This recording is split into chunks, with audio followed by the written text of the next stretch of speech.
নমস্কার। অল্প অল্প গল্প স্বল্পতে সকলকে জানাই স্বাগত। আজ যে গল্পটা শোনাতে চলেছি সেই গল্পটা কিন্তু একেবারেই কচি কাঁচাদের জন্য। আজকে যে গল্পটা শোনাবো সেটা সত্যেন্দ্রনাথ ঠাকুরের লেখা হাবুর বাবুগিরি। এক ছিল ধোপা, তার নাম হাবু। তার ছিল এক গাধা। ধোপারা যেমন গাধার পিঠে কাপড়ের বস্তা দিয়ে নিয়ে যায়, সেও তেমনি করত। তাই নিয়ে তার গিন্নি কত ঠাট্টা, কত বকাবকি করতো ঠিক নেই। বলতো, দেখো রাজবাড়ির ধোপান কেমন সুন্দর ঘোড়া, সে ঘোড়ায় করে কাপড় নিয়ে যায়। তার ছেলেরাও কখনো কখনো তার উপর সওয়ার হয়ে বেরিয়ে বেড়ায়, আর তোমার কিনা এই গাধা নিয়ে কারবার। তোমার হলো কি? সে বেচারা গিন্নির লাঞ্ছনায় তিতিবিরক্ত হয়ে স্থির করলে এবার যেন তেন প্রকারণে একটা ঘোড়া কিনতে হবে। এক মাসে তার অনেক কষ্টে 5 টাকা জমেছিল। সেই টাকা কটি হাতে করে বাজারময় ঘুরে বেড়াতে লাগলো। যার কাছে ঘোড়া কিনবার কথা বলে সেই তাকে হাঁকিয়ে দেয়, বলে 5 টাকায় আবার ঘোড়া কিনতে এসেছে, মিনসের রকম দেখো না। সে মুখ চুন করে বাড়ি ফিরছে। এমন সময় একজন নাপিতের সঙ্গে দেখা হলো।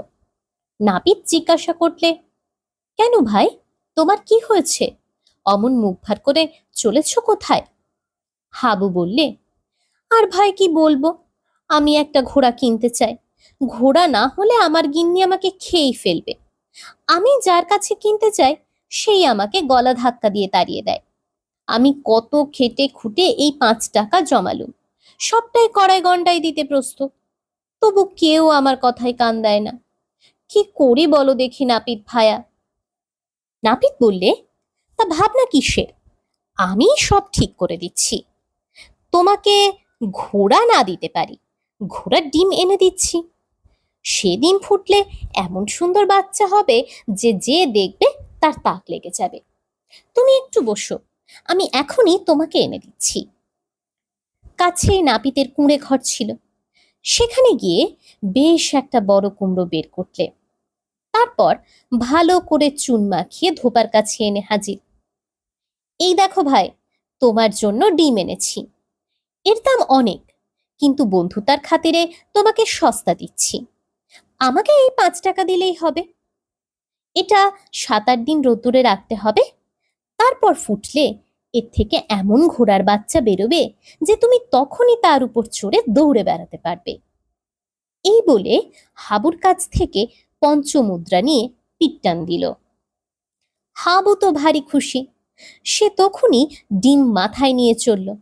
যেতে যেতে তার মনে নানান খেয়াল উঠতে লাগলো। কেমন সুন্দর বাচ্চা হবে, যখন বড় হয়ে তার উপর চড়ে বেড়াবো, আর যখন টকটক করে গিন্নির সামনে দিয়ে চড়ে যাব, তাকে দেখে অবাক হয়ে যাবে আর আমাকে খোঁটা দিতে পারবে না।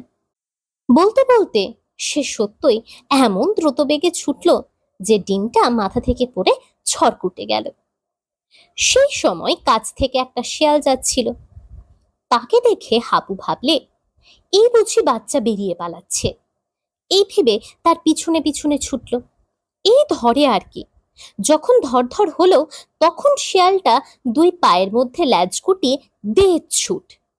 তাকে হাবু আর ধরতে পারল না। বৃত্তান্তটা শুনে গিন্নি জ্বলে পুড়ে মরেন আর কি। এই বুঝি তোমার ঘোড়া, ধিক তোমাকে! টাকা যা কিছু কষ্টে সৃষ্টে জমিয়েছিলে তাও জলে ঠেলে এলে। আমাদের এই মাসটা চালানো ভার, হাবার গাধাই সাজে। ঘোড়া কিনতে যাওয়া তার পক্ষে বামনের চাঁদে হাত বাড়াবার মতো। আমি আগেই জানতাম, তুমি 1000 মাথা খুঁড়লেও তার কোনো ফল হবে না। এদিকে শেয়াল ঊর্ধ্বশ্বাসে দৌড়ে তার বাড়ি পৌঁছালো, আর পাড়ায় পাড়ায় গিয়ে ধোবার কথা রাষ্ট্র করে দিলে।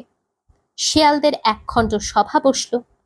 পরে অনেক মন্ত্রণার পর শেয়ালের চুক্তিতে যা স্থির হলো, সভাপতি বলে দিলেন, প্রথমেই যে দিনের বেলা বেরোতে হলে শেয়ালদের ন্যাজ গুটিয়ে বেরোতে হবে।